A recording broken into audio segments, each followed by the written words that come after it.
तो आज है रमज़ान का पहला रोज़ा और पहली सहरी और आपको सबको मेरी तरफ़ से रमज़ान का पहला रोज़ा बहुत-बहुत मुबारक हो। तो आज रमज़ान का पहला रोज़ा था, तो आज मैंने सोचा कि पहले रोज़े में क्यों ना एक बहुत ही अच्छी सी चीज़ बनाएँ।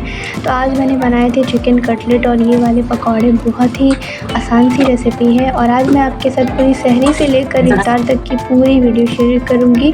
तो यहाँ पर मैं तहज्जुद की नमाज़ पढ़ रही थी। मैं सहरी करने से पहले ही तहज्जुद की नमाज़ पढ़ लेती हूँ ताकि बाद में लेट ना हो, और हमेशा से हमारा सहरी करने में लेट हो जाता है। ना जाने क्यों ऐसा हमेशा होता है, पता नहीं, लेकिन हमेशा लेट हो ही जाता है।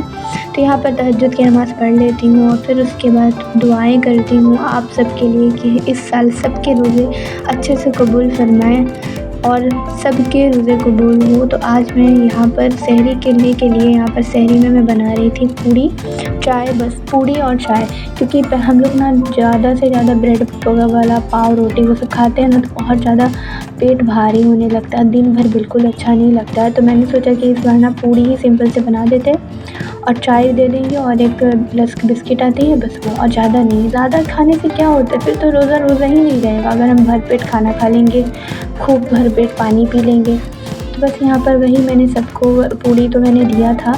पूड़ी भी यहाँ पर मैं बना रही थी क्योंकि पूड़ी हमारे घर पे सबको बहुत पसंद भी और चाय के साथ आराम से खा भी लेते। तो वही मैंने पूड़ी को बना लिया था। अब यहाँ पर देखिए 4:30 बज गया था और अभी तक सिर्फ पूड़ी ही बनी थी। तो यहाँ पर मैं जल्दी चाय बना रही थी यहाँ पर, क्योंकि हमारे घर पे पूड़ी चाय सबको बहुत ज़्यादा पसंद है। तो बस मैं जल्दी यहाँ पर कर रही थी और वहाँ पर दस्तरखान बिछाने मैंने बोल दिया था कि जब तक दस्तरखान बिछाओ यहाँ पर चाय भी बन ही जाएगी। फिर यहाँ पर चाय, जैसे ही चाय हम लोग को जब चाय डालते हैं ना, सर्व करते, वैसे ही देखते टाइम सिर्फ 20 मिनट बचता, बस जल्दी चाय देते सभी लोग फटाफट अब सहरी करना स्टार्ट कर देते, वरना बहुत लेट हो जाएगा और अज़ान भी हो जाती है। बस यहाँ पर सभी लोग सहरी कर रहे थे और फिर सहरी करने के बाद अब अज़ान भी हो गई थी, तो सबका सहरी हो गया था। तो फिर मैंने यहाँ पर फ़जर की नमाज़ पढ़ी, क्योंकि अगर हम लोग सहरी करने के बाद सो जाते हैं तो ठीक है, अगर आप सहरी करते अज़ान हो गया और आपका आँख खुली हुई है तो आप नमाज़ ज़रूर पढ़ें फ़जर की। तो बस वक्त आ गया था इफ्तारी के वक्त का। तो यहाँ पर मैं ज़ोहर की नमाज़ के बाद से लग गई थी काम में, क्योंकि अब इफ्तार की तैयारी भी करनी ही थी। तो यहाँ पर मैं जल्दी चना दाल वगैरह पकौड़े के लिए पीस रही थी और आज काम बहुत ज़्यादा था, क्योंकि आज मुझे बहुत ही स्पेशल रेसिपी बनानी थी, जो कि थी चिकन कटलेट की। मेरे घर में सबको बहुत पसंद है और आज पहला रोज़ा था, तो अच्छा कुछ कैसे ना बने, बनना बहुत ज़रूरी है। और यहाँ पर मैं खजूर निकाल रही थी, क्योंकि खजूर निकाल के मैं पहले ही रख देती हूँ। हमारे घर पे अजवा खजूर और कीमिया खजूर नहीं आता है। हमारे जैसे मिडिल क्लास लोग यही वाली खजूर खाते हैं। और आप लोग कौन सी खजूर खाते हो कमेंट सेक्शन में बताइएगा। आज फ्रूट्स में भी ज़्यादा कुछ नहीं थी, सिर्फ एक ऑरेंज थी, खीरा थी, बस और कुछ नहीं। बस यहाँ पर मैंने वही सारी चीज़ें मैं यहाँ पर फटाफट समेट कर रख रही थी, क्योंकि बहुत ज़्यादा काम भी था और आज बहुत ज़्यादा काम बढ़ भी जाता है, रोज़ा पहला रोज़ा है ना, इसलिए। तो यहाँ पर मैं फटाफट से सारी चीज़ें रख रही थी। और फिर आज ये हमारे घर पे रूह अफ़ज़ा नहीं आया था, आज ये वाली रसना आई थी और ये ऑरेंज फ्लेवर का रसना है, इसके पापा लेकर आ गए थे। तो उन्होंने कहा इसी से हम लोग रोज़ा खोलेंगे, क्योंकि हमारे घर पे ना रसना और रूह अफ़ज़ा और लस्सी, नींबू पानी, ये 4 चीज़ ऐसी चीज़ें हैं ना जिससे रोज़ा खोलने से ना बिल्कुल रिफ़्रेशमेंट अलग सी आती है, अलग ही ताज़गी आती है। तो बस मैं वही कर रही थी। अब ये सारी चीज़ें तो हो गई थी, अब मुझे पकौड़े का यहाँ पर तैयारी करनी थी। जैसे कि पकौड़े मैंने आपको बताया, तो सिंपल से ना भिगोए हुए चना दाल में लाल मिर्च पाउडर, काली मिर्च और जीरा का पाउडर, साथ में लहसुन पेस्ट, थोड़ा सा पानी डाल के अच्छे से पीस लेती हूँ। और पीस लेने के बाद इस तरह से निकाल के बर्तन में प्याज, हरी मिर्च और धनिया का पत्ता डाल के इसे अब रख दूँगी साइड में, और साथ में नमक और हल्दी पाउडर, और यहाँ पर इसे डालकर रख दूँगी साइड में। अब हमें इसे इस्तेमाल आएगा इफ्तार के टाइम पे, जब हम इसे फ्राई करेंगे, क्योंकि आज बहुत सारे काम थे, क्योंकि आज मुझे चिकन कटलेट भी बनाना था। क्योंकि वो नहीं बनेगा तो मतलब मेरे घर वाले बहुत ज़्यादा गुस्सा हो जाएंगे, बोलेंगे कि तुमने बोला था और बनाया नहीं। बस यही होता है, जब भी मैं कुछ बोल देती हूँ बनाऊँगी तो बनाना तो पड़ेगा ही पड़ेगा। बस ये मैंने साइड कर दिया था और काम था आज लाल मिर्च पाउडर भी पीसना था, क्योंकि कल मैंने पीसा नहीं था, मैं भूल गई थी, क्या हुआ था मुझे खुद याद नहीं है, इसीलिए आज मुझे जल्दी इसको पीसना था। तो मैं लाल मिर्च पाउडर घर में ही बना लेती हूँ, क्योंकि मार्केट से ख़रीदती हूँ वो अच्छा भी नहीं होता है, क्या मिलावट वो लोग रंग डाल कर देते हैं। तो मैं घर पे ही सिंपल से इसको हल्का सा रोस्ट कर लेती हूँ और इसके ऊपर की डंठल उतार के इसे इस तरह से दरदरा पीस देती हूँ। घर पे ही बन जाती है, क्यों बाहर से फालतू के खर्चे उठाना जब आप घर में ही सारी चीज़ें कर लेते हैं तो बस ये कम से कम 10 से 15 दिन तो आराम से चल जाएगा। और अभी रोज़ा इफ्तार का है तो कम से कम 7 दिन तो आराम से आप भी इस तरह से ज़रूर बना के एक बार ट्राई करिएगा। अगर आप मार्केट से लाल मिर्च पाउडर खरीदते हैं तो मैं तो लाल मिर्च पाउडर घर में ही ज़्यादा बनाती हूँ। मैंने कभी मार्केट से शायद ख़रीदा ही नहीं है। पहले मैं लाल मिर्च पाउडर बहुत पहले जब मेरी शादी हुई थी तब मैं ख़रीदती थी, अब तो बिल्कुल भी नहीं।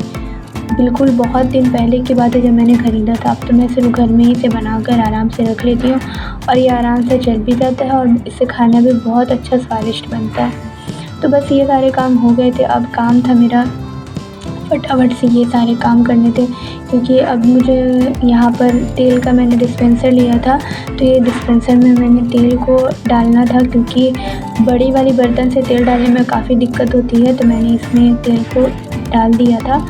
और अब यहाँ पर जो काम होता है ना, जैसे ही पता है मैं ये तेल डाल रही थी ना तो मैंने जैसे ही देखा कि 4 बज गए। अब मेरी बिल्कुल घबराहट स्टार्ट हो गई थी। मैं तो पूरा घबरा गई थी कि अब कैसे जल्दी करूँगी।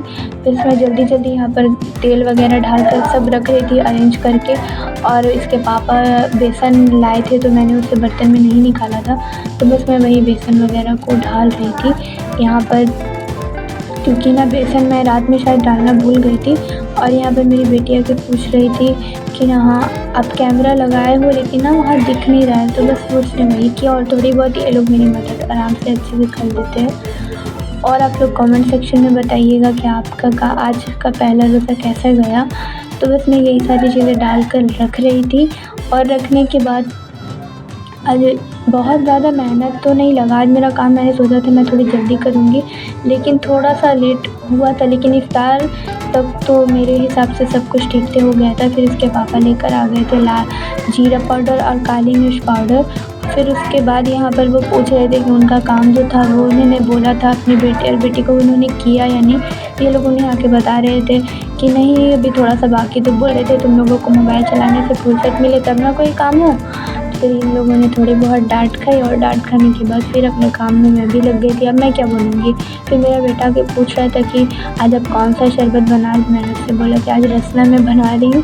उसमें आदत है जब भी वो अपना रोज़ा रखता है ना तो वो बताता है, पूछता है कि क्या आज वो बना रही हूँ मैं। तो यहाँ पर मैं वही रसना के लिए यहाँ पर मैं चीनी डाल रही थी जग में। और मेरे हस्बैंड जब भी आते हैं ना तो यही बोलते हैं चीनी कम डालना, चीनी कम डालना। तो मैं बोलती हूँ हाँ ठीक है बाबा कम ही डालूँगी, इतनी भी भूनने की क्या बात है। बस मेरा बेटा के बता रहा था कि हाँ ऐसी बात है, कल मेरा एग्ज़ाम है, मैम ने बोला है कंप्यूटर बुक लाने, अब कल भी पढ़ाई होगी। तो मैंने कहा कि नहीं ऐसा नहीं होता है, थोड़ा बहुत तो पढ़ाई होगा ही होगा। तो फिर उसके बाद मैं लग गई थी, क्योंकि आज चना मैंने बनाया था तो चना को भी बर्तन में मैं निकाल दे रही थी, क्योंकि चने को मैंने पहले ही चढ़ा दिया था तो चने में सीटी भी लग गई थी। फिर चने को बर्तन में निकाल रही थी। और यहाँ पर क्या हुआ था ना कि मैंने बड़े वाले बर्तन से तेल को डाला था तो ये बड़ी वाली बर्तन खाली हो गई थी, तो मैं इसमें तेल को डाल रही थी। और तेल डालने के बाद अब यहाँ पर मैं यही सारे काम कर रही थी, क्योंकि जल्दी सारे काम भी करना था। और फिर फटाफट से यहाँ पर मैंने चने वगैरह को सेट किया। और फिर यहाँ पर मैं चने जो बनाती हूँ ना, ये चना बहुत ही आसान रेसिपी है और इतनी ज़्यादा टेस्टी बनती है ना। मैं इतनी सारी रेसिपी वीडियो देखती हूँ, चना चाट वगैरह अभी क्या क्या नया आ गया है, लेकिन मेरे घर पे कोई लोग आज तक वो चना चाट की ज़िद करते ही नहीं है, क्योंकि मेरी जो चना की रेसिपी है ये इतनी ज़्यादा टेस्टी बनती है कि मेरे मायके से लेकर मेरे पूरे ससुराल तक को ये चना की रेसिपी इतनी पसंद है कि आज तक उन्होंने चना चाट की कभी ज़िद ही नहीं की। अगर आपको इसकी रेसिपी चाहिए होगी तो आप मुझे कमेंट सेक्शन में बताइएगा, मैं आपके साथ ज़रूर शेयर कर दूँगी अपने नेक्स्ट इफ्तार ब्लॉग में। तो यहाँ पर मैं वही चना को निकाल कर रख दे रही थी। और मेरे बेटे ने पहला रोज़ा अपना रखा था इस साल का, और अगले साल भी इसने अपना पहला रोज़ा रखा था। तो आप लोग कमेंट में माशाल्लाह ज़रूर लिखिएगा। तो आज मैं वही जो चिकन कटलेट बना रही थी तो उसको भी मैंने यहाँ पर फटाफट से बनाना स्टार्ट कर दिया था। तो इसकी ना पूरी फुल डिटेल रेसिपी ना मैंने बनाई है वीडियो, वो भी मैं आपके साथ शेयर कर दूँगी, तो आप लोग चैनल को सब्सक्राइब कर दो, क्योंकि मैंने सोचा कि मैं इस वीडियो में अगर इसको मैं कर दूँगी ना तो बहुत वीडियो लंबा हो जाएगा और आपको रेसिपी समझ में नहीं आएगी। तो इसीलिए मैंने इसे बनाया था और यहाँ पर इसे बनाकर आप ना फ्रीज़ में रख कर कम से कम जैसे कि 2 से 3 दिन तक फ्रीज़ में रख कर फ्रीज़ करके आराम से खा सकते हो फ्राई करके। जैसे कि आज आपने ढेर सारा बना लिया तो अब आधा रख दो फ्रिज में और कल के इफ्तार में आप लोग इसे फ्राई करके आराम से खा सकते हो। ना कल ज़्यादा मेहनत लगेगी, आज जितनी मेहनत उतनी कल कम मेहनत लगती है। तो बस मैंने ये सारे काम यहाँ पर बना के रख दिए थे। अब काम आ जाता है इफ्तार के टाइम का। अब फटाफट से बिल्कुल अब हम मुझे जल्दी सारे काम करने थे। तो यहाँ पर मैं चाय चढ़ा देती हूँ कि हमारे घर में इफ्तार के बाद से बिल्कुल चाय फटाफट से सभी लोग मांगने लगते हैं, क्योंकि हमारे घर पे चाय पीने की आदत सबको बिल्कुल लगी हुई है। क्योंकि मेरे घर पे ना सबको कि अगर चाय नहीं पीते ना तो उनके सिर दर्द होने लगती है। तो वही मैं यहाँ पर चाय चढ़ाने के बाद रसना को यहाँ पर ऐड कर रही थी, क्योंकि रसना ये वाली बहुत अच्छी होती है। मुझे नहीं पता था कि ये वाली रसना का जो छोटा वाला लिक्विड वाला शैसे है ये इतना ज़्यादा ये होगा, बहुत ज़्यादा मीठा होगा, बहुत मीठा हो गया था। अब यहाँ पर मैं यहाँ पर जल्दी इफ्तार की तैयारी कर रही थी, सारे कटलेट को यहाँ पर फ्राई कर रही थी। और कटलेट इतनी ज़्यादा टेस्टी बने थे ना कि क्या मैं आपको कहूँ, बहुत ज़्यादा टेस्टी बने थे और सबको बहुत पसंद आए थे। आप एक बार इस कटलेट को ज़रूर ट्राई करिएगा और इसकी रेसिपी के लिए चैनल को सब्सक्राइब कर लीजिएगा। मैं आपके साथ रेसिपी शेयर कर दूँगी, बहुत ज़्यादा टेस्टी बने थे।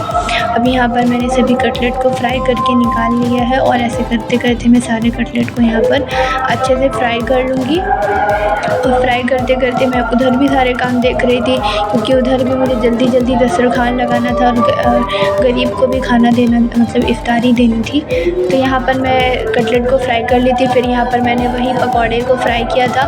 और हमारे घर पे तो पकौड़े रोज़ ही बनते हैं, रोज़ के रोज़, एक दिन भी ऐसा होता नहीं है कि नागा हो जाए, हर रोज़ बनता है। अब यहाँ पर जल्दी मेरी छोटी बेटी यहाँ पर इफ्तारी लगा रही थी और यहाँ पर बड़ी बेटी, सब दोनों बेटी मिलकर यहाँ पर इफ्तारी लगा रही थी, क्योंकि लोगों की आदत होती है कि मेरी मदद बहुत अच्छे से कर देती है। और जब ये लोग नहीं रहते ना घर में तब ये लोग बोलते हैं कि ना अब इतना लेट हो गया, लेकिन उस दिन थोड़ा लेट हो जाता है। फिर यहाँ पर मेरी छोटी बेटी चली जाती है गरीब को इफ्तारी देने के लिए, तो फिर यहाँ पर मैं फटाफट से वापस से लग जाती हूँ यहाँ पर काम करने में। यहाँ पर मैं पकौड़े को फ्राई कर रही थी और यहाँ पर मेरा बेटा जग में यहाँ पर बर्फ़ डाल रहा था। इससे हो नहीं पा रहा था, लेकिन ये कैसे ज़बरदस्ती कर लेता है ये सारे काम। बहुत अच्छा लगता है कि घर में सभी लोग मिल बाँट के और मिलजुल के ये सारे काम करते हैं ना। बस यहाँ पर मैंने सभी काम को अच्छे से निपटा लिया था और यहाँ पर मेरी इफ्तारी की तैयारी हो गई थी। और यहाँ पर मेरे बेटे से जब बर्फ़ नहीं निकल रहा था तो मेरी छोटी बेटी ने आके उसकी मदद की और उसको सहारा दिया कि चलो मैं तुम्हारी मदद करती हूँ। अब यहाँ पर मेरा काम था जल्दी सभी इफ्तारी को प्लेट में लगाने का, तो बस मैं आकर जल्दी से यहाँ पर सभी इफ्तारी को निकाल रही थी, क्योंकि सिर्फ 10 मिनट बच जाते हैं, उसी में हम लोगों को जल्दी इफ्तारी लगाना होता। और ये मैं सेकंड वाले रूम में, दूसरे वाले रूम में आज हम लोग इफ्तारी कर रहे थे, क्योंकि ये रूम बड़ा भी है और खुला है, 2 खिड़की इसमें है, इसीलिए आराम होती है इफ्तारी करने में। और बस अज़ान हो गई थी तो हम लोग यहाँ पर इफ्तारी दुआएं मांग रहे थे और फिर हमने अपना इफ्तार रोज़ा खोला और इफ्तारी की। और आप लोगों का पहला रोज़ा कैसा गया कमेंट में बताइएगा। तब तक के लिए अल्लाह हाफ़िज़, बाय बाय।